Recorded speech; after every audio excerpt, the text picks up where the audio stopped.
পদ্মজা সহজভাবে জবাব দিয়েছিল। চুলার কাছে গিয়েছিলাম, চুলার লাকড়ির আগায় পা লাগছিল। কথাটা পদ্মজা সাজিয়ে রেখেছিল, সাথে অনেক যুক্তি, তাই মিথ্যে বলতে একটুও কাঁপেনি। পুরো ঘটনাটা পদ্মজার বুকে তাজা হয়ে আছে। এই 6 বছরে লুকিয়ে কতবার কেঁদেছে সে। সব সময় চুপ করে কোথাও বসে থেকেছে। হেমলতা মেয়ের নিষ্ঠুপতা দেখে মাথা ঘামাননি, কারণ পদ্মজা ছোট থেকেই চুপচাপ ছিল। কিন্তু আজ হেমলতার খুব আফসোস হচ্ছে, নিজেকে অপরাধী মনে হচ্ছে। তিনি ভেবেছিলেন তার 3টা মেয়েই তার কাছে খোলা বইয়ের মতো, চাইলেই পড়া যায়, বিশেষ করে পদ্মজাকে। বাড়ির পিছনের নদীর বুক দিয়ে তরতর করে যাওয়া স্বচ্ছ টলতলে পানির মতো মনে হতো, যার জীবনে অস্বচ্ছ বলতে কিছুই নেই, সবই সাদামাটা, সহজ সরল। অথচ পদ্মজার জীবনের কত বড় দাগ জলজল করে জ্বলছে, কত বড় ঘটনা লুকিয়েছিল। মেয়েরা কথা লুকিয়ে রাখার সীমাহীন ক্ষমতা নিয়ে জন্মায়। কথাটি নিজের মেয়ের ক্ষেত্রে মাথায় আসেননি। পদ্মজা শান্ত হলে হেমলতা বলেন, পাটা দেখি। পদ্মজা পা বিছানায় তুলল। হেমলতা পদ্মজার পা কোলে নিয়ে পোড়া দাগটা দেখেন মনোযোগ দিয়ে। রক্ত টকবক করে উঠে, রন্ধ্রে রন্ধ্রে হিংস্রতা যেন লুটিপুটি খাচ্ছে। এই পোড়া দাগ হানিফের রক্ত দিয়ে মুছবো। কথাটি কত সহজ করে বলেছেন হেমলতা, তবুও পদ্মজা কেঁপে উঠল। কি যেন ছিল কথাটিতে। শরীরের পশম দাঁড়িয়ে পড়ে। হেমলতা বারান্দার রুম ছেড়ে বড় ঘরে ঢুকেন। মিনিট কয়েক পর রামদা ছুরি হাতে নিয়ে উঠোনে যান। উঠোনের এক পাশে শক্ত পাথর আছে, ছুরিটা পাথরে ঘষতে থাকলেন সাবধানে। ঘষতে ঘষতে পাথর গরম হয়ে আগুনের ফুলিঙ্গ দেখা দেয়, মানে ধার হয়ে গেছে। পদ্মজা বারান্দা থেকে দেখছে, অজানা আশঙ্কায় তার বুক কাঁপছে। হেমলতা বারান্দার পেরিয়ে রুমে ঢুকতে যাবে, তখন পদ্মজা উৎকণ্ঠিত গলায় ডাকলো, আম্মা। আন্নার চাচার এক মেয়ে নিখোঁজ, শুনেছিস তো বড়দের মুখে? সেই মেয়ের ধর্ষক হানিফ, ধর্ষণের পর পুঁতে ফেলেছে। অলন্দপুরের এই একটা মানুষই এতটা নৃশংস। আমি তখন ঢাকা পড়তাম, বাড়ি এসে জানতে পারি ঘটনা। আম্মার অনুরোধ আর কান্নায় আমি সেদিন মুখ খুলিনি। এত বড় পাপ চেপে যাই, সেই শাস্তি আমি ধীরে ধীরে পাচ্ছিলাম। আজ পুরোপুরি পেয়ে গেলাম, আমার পাপের শাস্তি শেষ হয়েছে। হেমলতা কথা শেষ করে জায়গা ত্যাগ করলেন। কি ধারালো প্রতিটি বাক্য! হেমলতার মুখ দিয়ে যেন আগুনের ফুলিঙ্গ বের হচ্ছে। পদ্মজার মস্তিষ্ক শূন্য হয়ে পড়ে। আবার স্কুলে যাবা না? পূর্ণা পদ্মজাকে জিজ্ঞাসা করলো। যাব। তাড়াতাড়ি করো। তাড়া দিয়ে পূর্ণা বাড়িতে ঢুকলো। পদ্মজা বাড়ির পিছনের নদীর ঘাটে উদাসীন হয়ে বসে আছে। এ নদীর নাম মাদানী, ছন্দনাম। গ্রীষ্মকাল বিদায়ের 3 সপ্তাহ চলছে, এখনো বর্ষাকাল। মাদানী জলে কানায় কানায় ভরে উঠেছে। সে যেন এক স্রোতস্বিনী। ঘোলা জলের একটানা স্রোত বয়ে যায় সাগরের দিকে। উজান থেকে ভেসে আসছে ঘন সবুজ কচুরিপানা।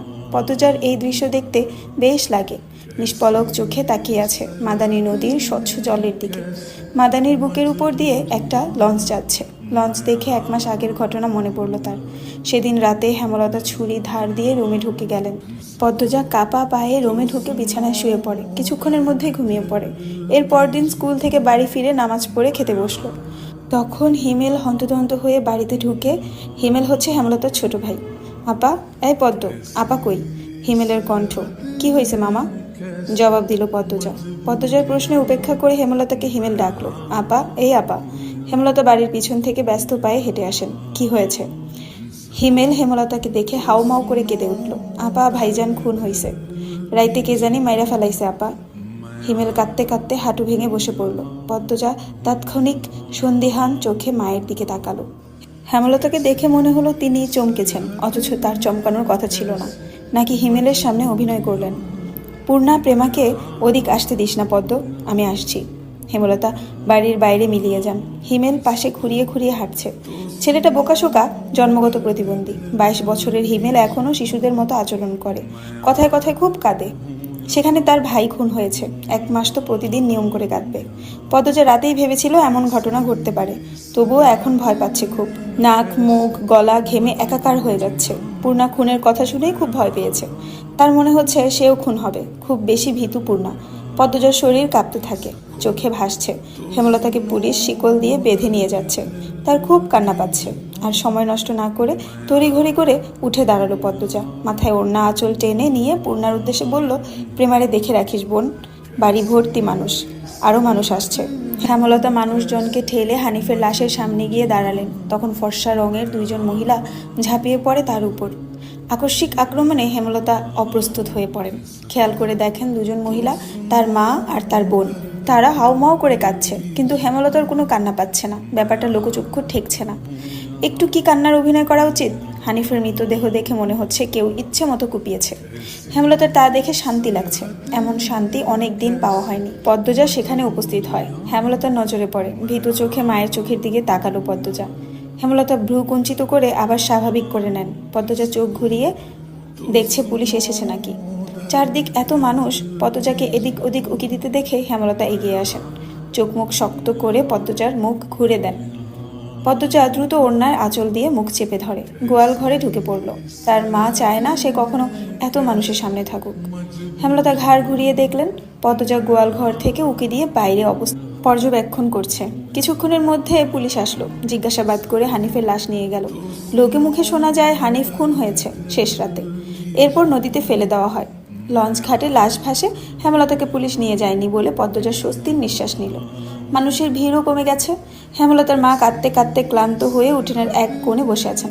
পদ্মজা গুটি পায়ে গোয়ালঘর থেকে বেরিয়ে আসলো। হেমলতা পদ্মজার দিকে তাকিয়ে মৃদু হাসলেন। সেই হাসি দেখলেন হেমলতার মা মঞ্জুরা। তিনি কিছু একটা ভেবে নেন। হেমলতার কাছে এসে কিরমির করে বলেন, তুই খুন করছস? তোমার এমন কেন মনে হচ্ছে? হেমলতার কণ্ঠ স্বাভাবিক, অথচ পদ্মজা এই প্রশ্ন শুনে ভয় পেয়েছে খুব। যদি নানু পুলিশকে বলে দেয়? পুলিশ তো তার মাকে নিয়ে যাবে। কাল রাইতে তুই আইছিলি হানিফের ঘরে, আমি দেখি নাই? রাগে কাঁপছেন মঞ্জুরা। আসছি। হেমলতার নির্বিকার স্বীকারোক্তি। কেন মারলি আমার স্যারারে? তোর কি ক্ষতি করছে? আসছি বলেই আমি খুন করেছি? এত রাইতে তুই তার কাছে আর কি দরকারে আইবি? আমি তাকে মারতেই যাব কেন?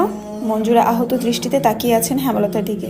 হেমলতার চোখ মুখ শক্ত। নিস্তব্ধতা কাটিয়ে মঞ্জুরা চেঁচিয়ে উঠলেন, পুলিশের কাছে যাবো আমি। পদ্মজা কেঁদে উঠল। অস্পষ্ট কণ্ঠে বলে, নানু এমন করো না। হেমলতা নিচু সরে কঠিন করে বলেন, আমার মেয়েদের থেকে আমাকে দূরে সরানোর চেষ্টা করুন আম্মা, ফল খুব খারাপ হবে।